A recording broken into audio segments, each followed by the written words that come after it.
ओम सती साध्वी भवप्रीता भवानी भवमोचिनी आर्या दुर्गा जया चाद्याति नेत्रा शूलधारिणी। ओम दुम दुर्गाय नमः। जय माता दी। श्री दुर्गा सप्तशती के षष्ठम अध्याय में वर्णन है कि मेधा ऋषि कहते हैं कि जब शुंभ द्वारा भेजे गए अपने दूत सुग्रीव को देवी कहती हैं कि जब जो मुझे युद्ध में पराजित करेगा मैं वही मेरा वरण करेगा, यह कहते हुए वापस कर देती हैं। सुग्रीव यह बात आकर शुंभ को बताता है तो शुंभ क्रोध से भर जाता है और धूम्रलोचन नामक असुर को आज्ञा देता है कि यथाशीघ्र तत्काल जाओ और उस देवी के केस पकड़कर घसीटते हुए ले आओ, यदि संभव हो तो उसे सजीव रूप में ले आओ, और यदि मारना भी पड़े तो मार दो, लेकिन तब भी उसको लेकर के आना। इतना सुनते ही धूम्रलोचन अपने 60,000 सैनिकों के साथ देवी के पास पहुंचा और उसने देवी को ललकारा कि तू शुंभ की बात मान और मेरे साथ चल। देवी ने उसको देखते ही क्रोध में हुंकार भरी। देवी की एक हुंकार से ही वह जलकर भस्म हो गया। उसके भस्म होते ही उसकी सेना क्रोध में देवी के ऊपर टूट पड़ी। जब सेना टूट पड़ी तभी देवी का वाहन सिंह उन सैनिकों पर विकराल रूप में कूद पड़ा।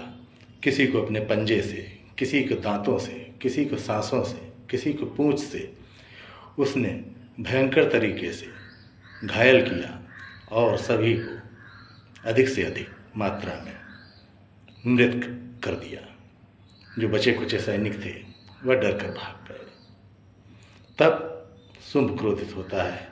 ऐसी दशा देखकर अपनी सेना का वो चंडमुंड नामक असुर को आज्ञा देता है कि तुम जाओ और किसी भी दशा में उस देवी को समाप्त करो। चंडमुंड अपनी अपनी सेना लेकर के बढ़ जाते हैं। यहाँ से सप्तम अध्याय की शुरुआत होती है। सप्तम अध्याय में चंडमुंड अपने हजारों लाखों सैनिकों के साथ देवी के पास पहुंचते हैं।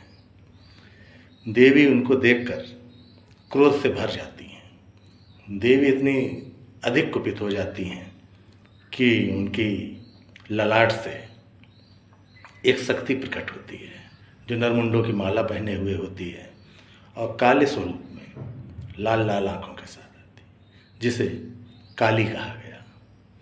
वह काली देवी युद्ध भूमि में आ जाती है और जो भी दैत्य असुर रहते हैं सभी से युद्ध लड़ने लगती है। उनके द्वारा असुरों द्वारा फेंके गए अस्त्र शस्त्रों को वो अपने दांतों से चबाना शुरू कर देती हैं। जो भी असुर उनके निकट पहुंचता है उसको वो अपने दांतों से चबाकर खा जाती हैं। पूरी तरह से देवी युद्ध भूमि में दौड़कर कूदकर सभी असुरों का संहार करने लगती है। यह देखकर चंड अपनी तलवार लेकर काली पर झपटता है, किंतु काली माँ अपने एक ही वार से चंड की गर्दन अलग कर देती है।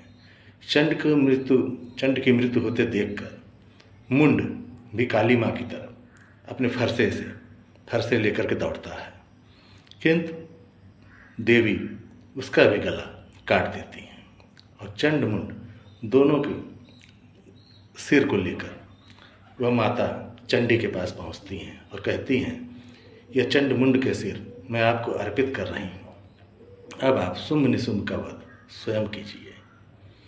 माता चंडी प्रसन्न होती हैं और वो कहती हैं कि तुमने मुझे इन चंडमुंड असुरों के सिर भेंट किए हैं, आज से जगत में तुम्हारा नाम चामुंडा होगा। यहीं पर सप्तम अध्याय संपूर्ण होता है। आगे की कथा अष्टम अध्याय में हम जानेंगे। जय माता दी।